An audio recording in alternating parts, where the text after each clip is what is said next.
Welcome to Great Loop Radio, brought to you by America's Great Loop Cruisers Association.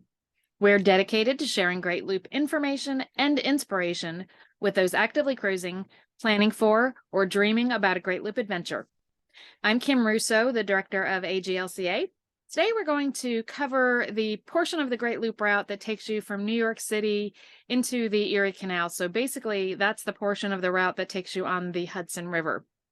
So I am actually going to be serving the role more or less as the guest today. And Karen Nettles from the Home Port crew is going to be interviewing me about what you can expect in that particular portion. But as always, before we start, I do want to take a moment to recognize and to thank our Admiral sponsors who support AGLCA at the highest level. They are Curtis Stokes and Associates, Great Loop Yacht Sales, Passage Maker Trawler Fest, Skipper Bob Publications, and Waterway Guide Media. As always, we encourage our listeners to support these businesses that support the Great Loop. And with that out of the way, Karen Nettles, thanks for joining me again. Appreciate you being here. Oh, I'm always happy to be on the podcast. Yeah, and it's always nice to have you here because it gets a little bit of a chance for our listeners to hear more from the Home Port crew besides just me. So let's go ahead and get started. Okay, you said about the Hudson River Valley. So why don't you start with giving us an overview of the area? Yeah, so as I kind of said in the intro, this is the portion of the Great Loop that takes you, you leave New York City on the Hudson River, you work your way northward from there. It's really a very stunningly beautiful cruising area, and you're in for just about an instantaneous almost change in the scenery. As you cruise up the, on the banks of Manhattan, you see the skyscrapers. On our Great Loop, we left from Liberty Landing Marina, which is an AGLCA sponsor, so that's on the New Jersey side. And as we headed up the Hudson River, we had, of course, the island of Manhattan on our starboard side. And once you get past all of the busyness and the hustle and bustle and all of the buildings that you can see, it pretty dramatically changes and pretty quickly to just kind of the mountainous region of the Hudson River Valley. The Hudson River is tidal in this area, so in technical standards, it is actually an estuary in this area, as most rivers are where they meet the ocean. But the Hudson is a little bit different because it stays tidal and therefore stays an estuary pretty much all the way up to Troy, New York, which is about as far as most loopers are going on the Hudson if they're going to turn into the Erie Canal, not far from Troy. So that's kind of an overview of what it's like, what the overall cruising picture in that area is. It's pretty easy to navigate, lots of deep water. It's also a fjord, so deep water with mountains on the sides. So really not too many navigation challenges, which is part of what makes this such a lovely cruising area. About 150 miles or so that loopers will take on the Hudson River from Manhattan on up to the start of the Erie Canal. Well, speaking of leaving Manhattan, what can they expect as they do leave New York City? Yeah, I kind of mentioned the immediate change that you see. One of kind of the landmarks that you'll see after you're finished kind of gawking over all of the buildings of New York City and all that you can see along the waterfront there. You'll also notice how many skyscrapers there actually also are on the New Jersey side. But then when you get to the George Washington Bridge, that's almost, to me, kind of the indicator that you're getting to the end of the island of Manhattan, and you're going to start to see some of those mountains of the Hudson River Valley. A lot of people don't realize that right at the base of the George Washington Bridge, there is a little red lighthouse, and there was actually a children's story written about that lighthouse back in the 1940s. So if you're familiar with that story, that's kind of something to be on the lookout for as well. But I actually grew up not far out of New York City, but far enough outside New York City. So you were kind of in the Hudson River Valley, so the mountains around and things like that. And I have probably crossed the George Washington Bridge hundreds, if not thousands of times in my life and never knew about the little red lighthouse under there. Heard the story long after I had moved out of that area, and saw it for the first time as we were cruising underneath the George Washington Bridge on our way out of New York City on the loop. So kind of a landmark for some. Yeah, that sounds interesting. I've never heard of the little story about the red lighthouse. Yeah, it's something to research for sure. Yeah. So what is the typical first stop for loopers outside of New York City? Yeah, so like I said, we left from Liberty Landing State Park, which is pretty typical. If you happen to stay on the Manhattan side, the distance is going to be probably about the same for your first day. Ours was 38 miles, and that was from Liberty Landing to Half Moon Bay, which is an AGLCA sponsor in Croton on Hudson. Or you can also pick another AGLCA sponsor, which is the Cortland Yacht Club. They are in Cortland, which is, it's just about 5 miles, maybe even if that further than Half Moon Bay. So really two good choices. And that's a very typical first stop. Loopers tend to plan their itinerary based on roughly 50 miles a day.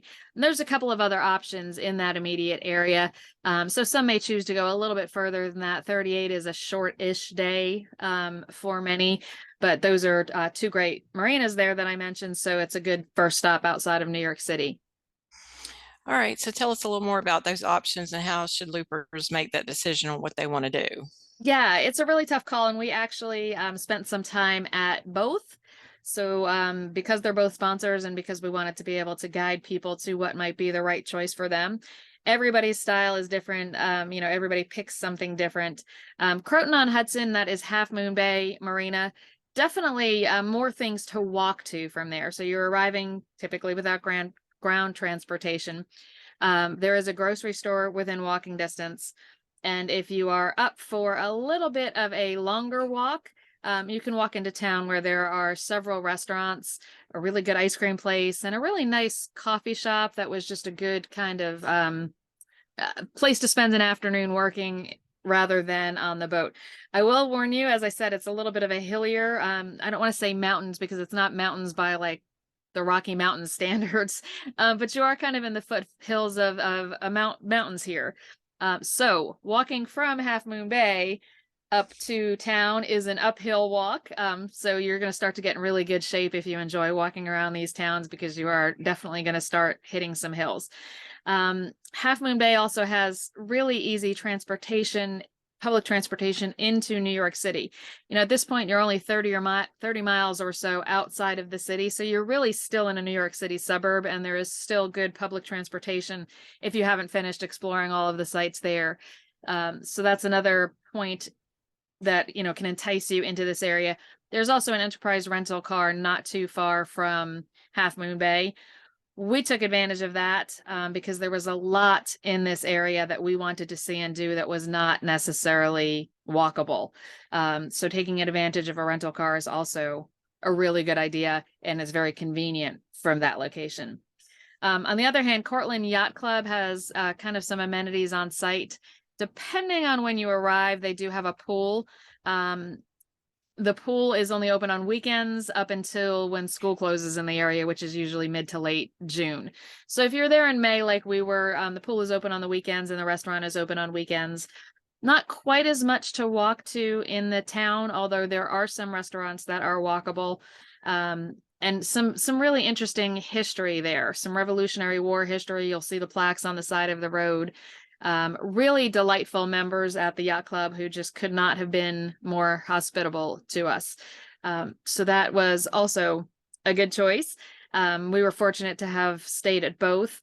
The rental car in this area, as I said, for us was a big deal. It allowed us to see many of the things that we would on subsequent cruising days be cruising right by, but there is not really opportunities to stop at all of them, or some of them, there is no marina or place to tie up any place nearby. So having a car in this area, if you're interested in exploring some of these things, and I'll go over what some of those things are, but we really enjoyed having that and having access to that. So that may be something you want to consider while you're making your decisions as you're cruising up the Hudson River.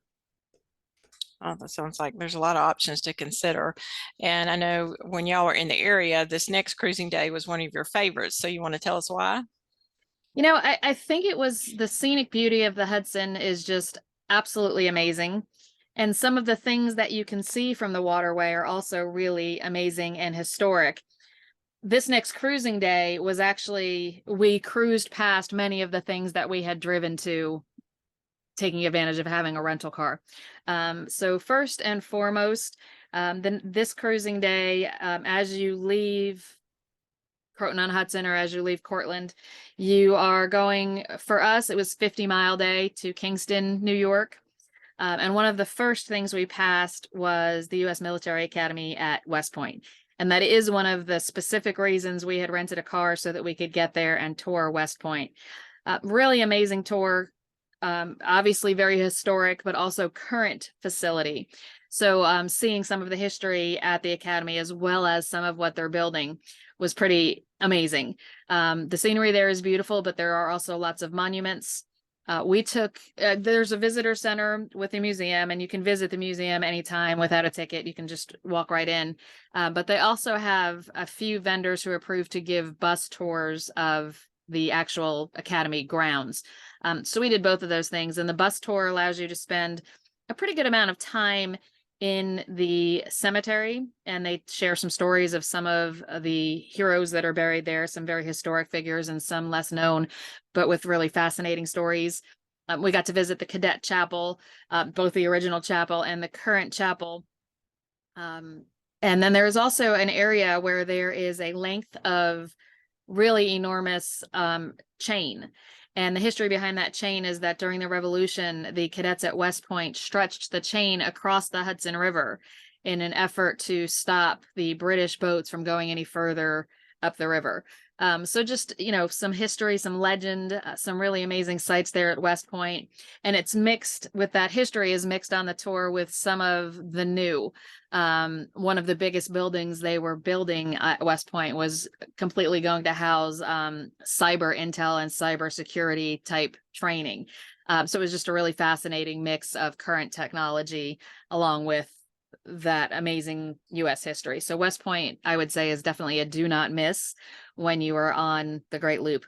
Depending on the time you arrive, we were there, happened to be coming through when we had our rental car. I believe it was a weekend, but it was also after the semester had ended, so it was pretty quiet on campus. I am told that on some Fridays in earlier May than we were there are some cadet parades on the parade ground. We got to see the parade ground, but as I said, it was pretty quiet, not a whole lot going on, but the parade ground is lined with historic statues. So still interesting to see, but I think seeing a parade of cadets would be a really once in a lifetime kind of experience. So definitely check out West Point on your way through. Another thing that you'll pass on the Waterway on this particular day of cruising is Bannerman Castle. And that was another place that we visited by car, sort of. Let me explain that. Bannerman's Castle is actually on an island. It's called Polypel Island, but it's also probably better known as Bannerman Island. But you cannot take your own boat to Bannerman Island. So if you want to tour that, you do need to be gosh, and off the top of my head, I'm not remembering the name of the little town right there. But you do have to go shoreside and take the tour boat over to the island, which is great because you hear some of the history there as well. But Bannerman Castle was built by the Bannerman family. They were kind of an early Army Navy surplus type store, for lack of a better description of it. And after some of the early U.S. warfare, the Spanish-American War, I think in particular, there were a lot of surplus munitions, and the Bannerman family bought those. And very quickly we're told you can't store those in the middle of Brooklyn, New York, which is where their warehouse was for their other surplus goods. So they bought this island a little bit up the Hudson River, built what they called their castle there to store the munitions. There's not really a whole lot left of the castle, which is part of what makes it interesting to see, but it still clearly looks like the remnants of a castle. The reason there is not much left, the guides told us that it was basically probably not constructed real well, and that a lot of the metal reinforcements that would typically be used for building a structure such as this were substituted for whatever they had on hand, which in an archaeological type investigation of the castle, they found things like swords and bed frames being used for the metal reinforcement of the structure. Obviously not quite up to today's building standards, but they put their gunpowder in there, built a house on the island, and at one point, I believe in the gosh, I won't remember the date now, around the 1930s or 40s, I believe, the gunpowder did actually ignite and explode, which is part of what led to the destruction of the castle. And further on in history, around the 1970s, there was a fire that took days to put out of what was left there at the island. So there's not much not much more than just a wall there anymore. The remnants of the house, though, are also there, so that was pretty interesting to see. As you're coming towards Colipole Island, Bannerman Castle on the loop, the castle that's remaining that you can really see from the water is on the far side of this island as you approach it. So if you don't take the time to do the actual tour, where you would probably have to travel by car to get to the tour boat, make sure you turn around and look back, because as I said, it's on the far side of the island as you're coming. The island is on your starboard side as you're on the loop. And if you don't look back at it, you'll completely miss that the castle's there. But it's just another really interesting piece of the history of this area, and certainly something unique that you don't see every day on the loop. So that's just a couple of them. There's a couple more, though. Why don't we take a quick break and play a message from one of our sponsors, and then I'll kind of continue with some of the other things you see in this 50-mile stretch between Half Moon Bay and Kingston, New York. Sound okay? Yep, sounds good. Okay, perfect. We'll be back in a moment. Did you know that every mile of the Great Loop is covered by Skipper Bob guides? Its mile-by-mile format is a great planning tool and essential at the helm. On the most popular routes and side trips, Skipper Bob covers preparation, navigation, bridges and locks, and the best places to visit. Skipper Bob guides are updated each year, and its website keeps you current with navigation alerts and cruising news. To check it out, go to skipperbob.net. Skipper Bob is a proud Admiral sponsor of AGLCA. Did you know that every mile of the Great Loop is covered by both the Waterway Guide and Skipper Bob? Use them to plan your Great Loop cruise and learn about the places you can visit. In the cockpit, important navigation info is always ready at your side, plus marina listings, anchorages, services, and so much more. Each Skipper Bob and Waterway Guide is updated yearly, and waterwayguide.com and skipperbob.net keep you current with navigation alerts, cruising news, fuel prices, and special deals. With the Waterway Guide and Skipper Bob at the helm, you'll always be on course. Order yours today at the AGLCA ship store at greatloop.org. Waterway Guide and Skipper Bob are proud sponsors at the Admiral level with AGLCA. We're back on Great Loop Radio. Today we're covering the section of the Great Loop that takes you up the Hudson River. Karen Nettles from the Homeport Crew is with me. And we left off, I was just kind of filling in on one of my favorite days of cruising. And part of the reason it was a favorite is that we were seeing from the water many of the things that we had specifically taken the time and effort and expense to rent a car to go see. So I guess I left off at Bannerman Castle. Yeah, right. A couple of the other things that you will see from the water are the Culinary Institute of America. This is where some of the nation's top chefs are trained, and it has been ranked by our members as one of the top restaurants on the Great Loop. There are actually a few restaurants on the campus there, and there are a few marinas that are closer than the ones we had selected, but just in planning our days, this is the way it worked out. Definitely get reservations at the Culinary Institute ahead of time. They get pretty booked up. But the meals are prepared and served by the students. So our servers were students who often spent most of their time in the back of the house, in the kitchen, preparing the food. But as part of their training, they have to do some rotations as servers. So they kind of see from the guest's perspective in the front of the house how restaurants work. And it was pretty funny to see some of them a little bit nervous when we knew that they knew how to cook all of this food, but serving it was something more out of their comfort zone. But a delicious meal. Michael and I just went, the two of us, but many loopers will kind of make reservations in advance for a larger group. That's a little bit challenging to do because you don't know far in advance how many people might be with you. So we had just made a reservation for two. And while we were sitting there, several other loopers, all in parties of two, filed in. So we saw people that we hadn't seen even since we were in the Keys. So it was a lot of fun to catch up with them and also have a fabulous meal there at the Culinary Institute. It is up on a hill.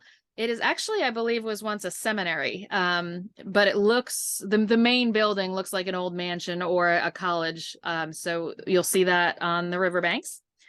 There's also a walkway across the Hudson in this area, which we did take the time to walk across it. It's actually an old railroad bridge that's been converted to a pedestrian and bike path, basically. I think the entire stretch is about a mile across at that point, but you can walk out onto the bridge. So we crossed under the bridge on this cruising day. And then as you get closer to Kingston, you will see some of the beautiful lighthouses on the Hudson River. Great photo opportunity for those if you're a lighthouse person. Some of them can be toured from Kingston. Those tours are infrequent. So if that's something that you're really interested in seeing, be sure to check out the dates for the tours and try to arrange your travel to be near them. But the Esopus Lighthouse is in this area, and the Rondout Lighthouse, which actually marks the entrance to Rondout Creek, which takes you into Kingston. But just beautiful, and part of it was just, it was a beautiful cruising day, weather-wise, cruising conditions-wise. As I said, not a whole lot of navigational challenges on the Hudson River. So it was really just a beautiful day of looking at the things that we had already toured and just enjoying a day on the water. So that was a 50-mile run, and we arrived in Kingston. So what was your next stop? Kingston, and where do you recommend tying up? So Kingston, as I said, it's on Rondout Creek. We tied up at the Maritime Museum. There's a dock right there that you can tie at, and they offer transient slips. We found that to really be in the heart of everything in Kingston, New York. And just a reminder that there is a Kingston, Ontario on the loop. This is Kingston, New York. We're not far enough to get to Canada yet. But in Kingston, New York, Maritime Museum, to us, we tend to pick our dockage based on what is it's easiest to walk to other sites and things like that. So there were several other loopers there at the Maritime Museum, but there are a few other docks further up the creek. And those are also walkable into town. We just found the Maritime Museum to be the closest, so that's why we picked it. Okay. Well, what are some of the highlights of Kingston? Yeah, Kingston is really a beautiful little town. I would say worth a night or two for sure. Depending on what time you get in, I would definitely set aside a little bit of time to explore. You are definitely walking uphill now to get to a lot of the things, and a lot of the homes. And, if you just are somebody who, like me, likes to just get out and walk around and see the town, lots of hills on this town. But the Maritime Museum itself is really well done and really interesting. Definitely worth the time to walk through there. And if you've tied up at their dock, you're right there. But in addition to the museum itself, they have a boat building workshop facility where there was a lot of activity going on. And just down the street, there is kind of a trolley museum. So they have a trolley that runs on an old track between the Maritime Museum and the Trolley Museum. And they have just all kinds of buses at this museum. So if that kind of transportation stuff is something you like, definitely visit those museums. Also along the waterfront was Savannah's restaurant. The big draw there, and this could have changed, this was about a year ago we were there, but the big draw at Savannah's is that they would give a happy hour free appetizer per person. So for loopers, that's a great deal. A lot of us, can exist on just an appetizer for dinner. So it became a pretty popular place, and we ran into some loopers there again that we hadn't seen since the Keys. So it was a fun stop, and Savannah's, the food was great. And they certainly had some great happy hour deals. But in addition to that, that was along the waterfront. If you do walk up into town, there is a donut shop that is absolutely delicious. They make the donuts while you wait. And they had really good coffee too, and some other treats. I think we stopped there a few too many times. And including the morning we were leaving, we kind of timed departure around when does the donut shop open. So they were really good. And a couple of other good restaurants. We ate at an Italian place that was great. But certainly a town with enough to do, that staying there for a day or two makes it worthwhile. So we enjoyed our stop at Kingston. And, we're hopeful that a lot of the loopers coming up this year, and we're doing this at this time of year because this is where lots of loopers are headed right now. Hopefully they can enjoy some time in this stretch of the Hudson River too. But one more cruising day, I guess we had. Yeah, where did you go next? So our last full cruising day on the Hudson River went from Kingston to Shady Harbor Marina. Shady Harbor is also an AGLCA sponsor. They are about 40 miles further north than Kingston. So again, a good day's cruise, a nice stop. Not a whole lot between the two, but again, easy cruising, no significant navigational challenges while we were there. Shady Harbor Marina has an annual pig roast as kind of a customer appreciation day. It's really grown to a full weekend where they invite loopers to come and enjoy the pig roast and enjoy activities throughout the weekend. We had actually driven to that event when we had the rental car when we were back at Half Moon Bay because we really wanted to be there, but felt that we were rushing to get the boat there because of all the other things we wanted to see along the Hudson. So those are the kind of trade-offs you're going to find yourself making when there's a schedule involved. We knew the Shady Harbor pig roast weekend. We had intended to take the boat and quickly figured out if we did, we'd missed West Point and we would miss touring Bannerman Castle and dinner at the Culinary Institute. So those are the kind of trade-offs you'll make. But definitely if you can time your arrival at Shady Harbor for the pig roast, it is a fabulous time. But the restaurant they have on site that's opened anyway at Shady Harbor is phenomenal. Really, really good food, great bar. It is run by Brian and Kathy Donovan. They own and run the marina, and Kathy runs the restaurant. The chef is top notch, and I highly recommend stopping at Shady Harbor for the marina itself, but also for the restaurant. And they do have a courtesy car, which has really become less and less common as time has gone by. But Shady Harbor has one. And so there's not a grocery or anything like that in walking distance, but you can take their courtesy car. And I was even able to take their courtesy car to drive Michael to an airport because he had to fly out. So it made it a super convenient stop for us. Like I said, 40 miles or 41 from Kingston to Shady Harbor. So, Shady Harbor's town is New Baltimore, if you're looking for a little bit of a reference point there. But it's a very small town. So that's probably not going to help you a whole lot if you're trying to figure out geographically where we're talking about. Okay. And then finally, what was the waterway like from Shady Harbor to Waterford? Yeah, so the last stretch on the Hudson River for those that are turning into the Erie Canal is this stretch. It's about 25 miles from Shady Harbor to Waterford. It's actually nice that that's a short day, and here's why. Waterford is the start of the Erie Canal, and they have a free wall that you can tie to overnight at Waterford.